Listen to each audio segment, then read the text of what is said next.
Hi everybody, this is Mr. Van Over coming to you with a bit of a supplement from our lesson today on From Authority to Individualism.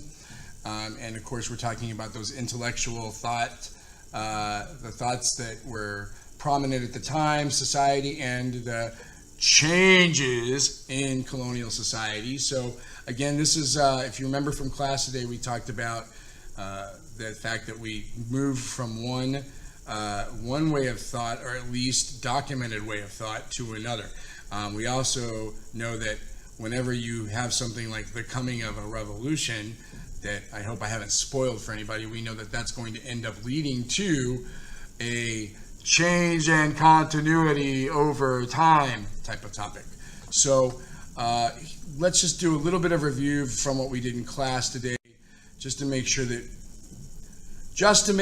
that we are clear on what's going on here. We talked about the Puritan tradition, and you guys made lists for me that had to do with the various things that we could say are part of the Puritan tradition. But one of the things that we thought was important was the idea that their writings were in the plain style, in a literary sense, that's what we would call them, very much explored connections to God, which would be in keeping with that ideal of a model of government that's based upon the Bible and the teachings of the Puritan Congregationalists who consider themselves Anglicans, and that idea of the compact being a key feature for them. And when we looked at the sample of a good short example for us to use, which was the Anne Bradstreet poem of "Here Follow Some Verses Upon the Burning of Our House," July 10th of 1666. And we talked about the fact that in her poem that there were obviously numerous references to God, but that you found it peculiar that she would at first obviously talk about the alarm of having a fire, and realizing that everything she had was burned and ruined, but that in the end she put it into perspective that God has a reason for everything, according to her, that she should not lament her worldly possessions that have burned and are no longer, because to do so would be a sign of vanity, and that in the end there are bigger rewards for your life on this earth waiting than to after you die, than to worry about what happens here, and these are just mere possessions. So we talked about the plain style, but obviously with some rhyme scheme. One of you pointed out in third period that there is a rhyme scheme, and it does convey a point effectively, but it doesn't use overly flowery language. So then if we look at colonial life as we move into the 18th century, some of you were able to do this and some of you weren't, but a couple of things to keep in mind is that you do have this idea of regional societies to develop. It's not an idea, it's a fact. It's basically where you find that the three colonial societies exist. The three colonial societies are distinct from one another, and what's really important to keep in mind is that when you're looking at the three colonial societies, it also reflects the idea that the British form of colonization did not follow the same models as what the Dutch had done, what the French had done, and what the Spanish had done, which is that they're not just claiming one big swath of land and saying, mine, we're starting a colony. They parceled them out and had different reasons for starting those colonies. And so I always give you a phrase. If I haven't said it already, I'll make sure you say it, you hear it now, or maybe even hear it again. But the colonies were started by different people in different places at different times and for different reasons. And so we talked about the fact that as we move towards the revolution, there's not one unified set of shared values or philosophies from one colony to the other. And we know that there was the attempt to try to create, say, like the Dominion of New England, which would have kind of put and lumped a bunch of colonies together with one governor. Of course, that was also a scheme by the king to try to have direct control over the colonies, to try to enforce the Navigation Acts, and the the appointment of Sir Edmund Andros certainly was not the best move and had a lot to do with that not succeeding as well. But we know that by the time we get to the 1700s, that the economy of the colonies is flourishing, even if it wasn't supposed to be. And we talked a little bit about the fact that there's going to be obviously a lot of money being made off of smuggling and not obeying the Navigation Acts. We also begin to see what we would call the beginnings of a westward movement. Now, really important to understand that this is not wagon trains and Oregon Trail western movement. When we say they're moving west, they're moving to the frontier lands. And again, this isn't what you have in mind when you think about people going across the Great Plains to get to the Pacific coast. We're talking about they're moving to the outer parts of their colonial regions towards the Appalachian Mountains.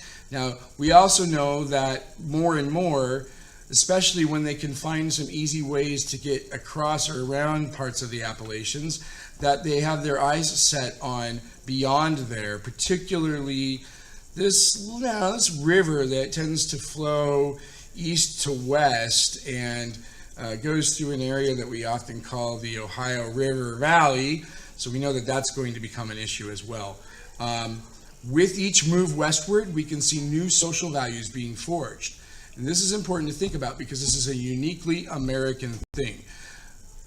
When you look at people coming over here from the colony to form the colonies as they came, say, to Jamestown, it didn't really matter what station they had in life. If you had the tradesman who was there to try to, who was there prepared to do some metalworking with the gold they thought they were going to find, who might be a little bit of a higher status than somebody who is one of the ranks of the new urban poor, you would find that when they got to the colonies of Jamestown and they're going to starve because they keep trying to look for gold, they're not going to really have a big distinction between them regardless of what their social class was in England.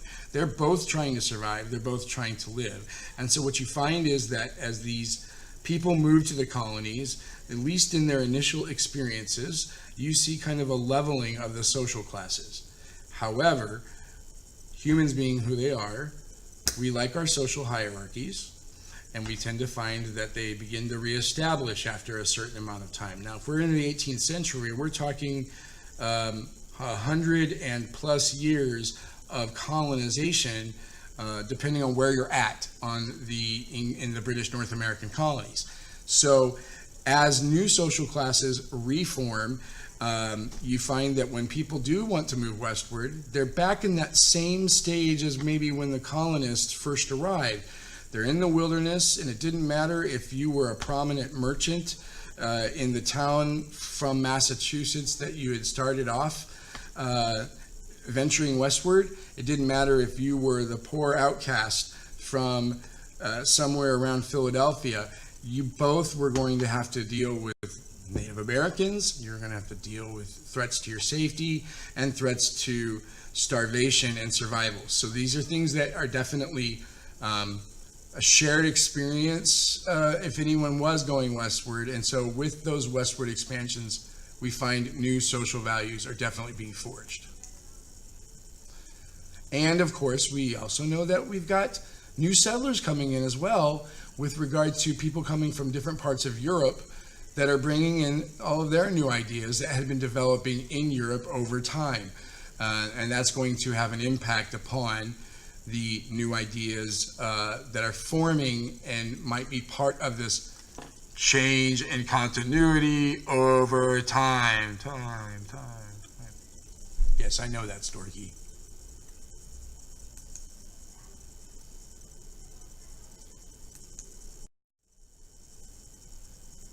So when we get this shift in cultural and intellectual thought in the 18th century, we get what you should have already read about. You should have watched a video about it as part of your work in the last couple of weeks. And it's definitely something that should not be a new concept to you. But we come to the First Great Awakening. And I call it that deliberately because while that's not necessarily used in some of the sources you've had, you will learn that there are more Great Awakenings to come. And what we find is, at the simplest definition, that we would say that it's a revitalization of religious piety, or just even religious thought, that seems to sweep throughout the colonies with the arrival of one George Whitefield, who was known for traveling from place to place and holding what they called revivals, a revival of the religion. It would be like a big, let's say a stage, and kind of like a festival stage with a bunch of people standing there, but instead of watching, say, Kaboo and seeing somebody like Robert Plant there, or Katy Perry, they're listening to him talk. So we call this an evangelical movement. And the thing to keep in mind about evangelical movements, if you're not familiar, is that they are, in terms of Christianity, we're talking about, they believe that the Bible is totally the sole source about anything religious, and that it is inerrant. It is not an allegory. It is not mistaken in anything that might have been a misunderstanding of the time. The Bible is a literal writing, an account of the words of God and or of Jesus. And so they believe that is the sole authority in life. But it's very interesting that they come up with this idea of salvation. And remember, we defined salvation as being the Christian belief that if you have achieved salvation, you are going to be granted eternal life after death in heaven. And that can only come through regeneration, or a rebirthing experience. You have some sort of experience that we would today call like maybe a born again experience, where you almost kind of just restart your life in the spiritual sense. And that transforms that personal life, in which you can have a personal relationship with God.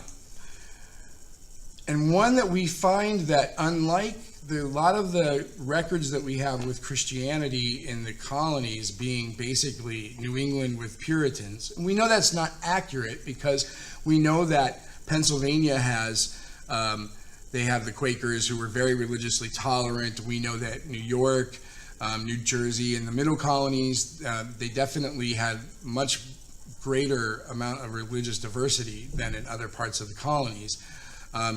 And it's not to say that they're not religious in the southern colonies, but we seem to have the most emphasis on religion in those colonies, in New England, with the Puritans. And of course, we do know that religion was a big part of Maryland's formation.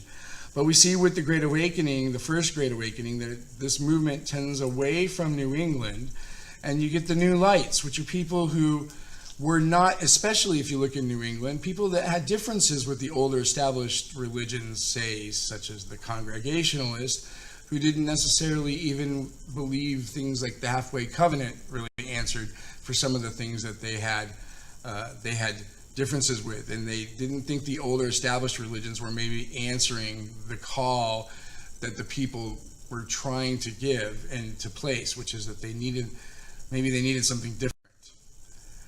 And so we looked at Jonathan Edwards and his the classic quintessential A-push work, and American literature for that matter, Sinners in the Hands of an Angry God, which is really about a 45-minute to 55-minute sermon that was delivered, and we listened to just excerpts of it.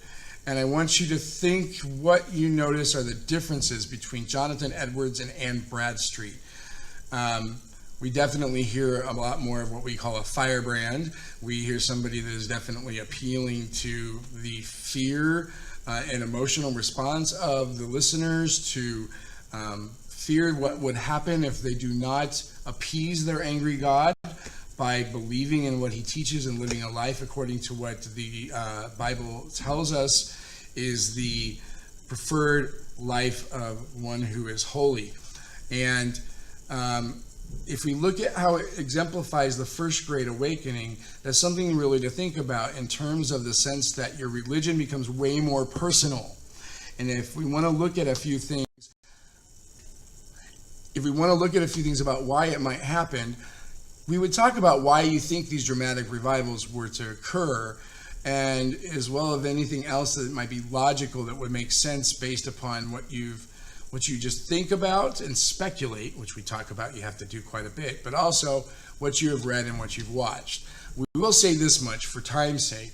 Historians say that this was a time of extraordinary upheaval and crisis for some people, a personal humanitarian slash spiritual crisis, where there are lots of changes that are beginning to occur in the colonial societies. And if you look at things like, say, the Salem witch trials, or even maybe a Leisler's rebellion, we see that economics is beginning to perhaps, especially in the case of Salem, economics is beginning to creep into the colonies and become a factor where you're seeing a new class of the merchant class, which we would say is kind of similar to today's middle class. They're beginning to emerge in some areas, and they're threatening the established order that had been pretty much in place for just about a century or more, depending upon where you're at.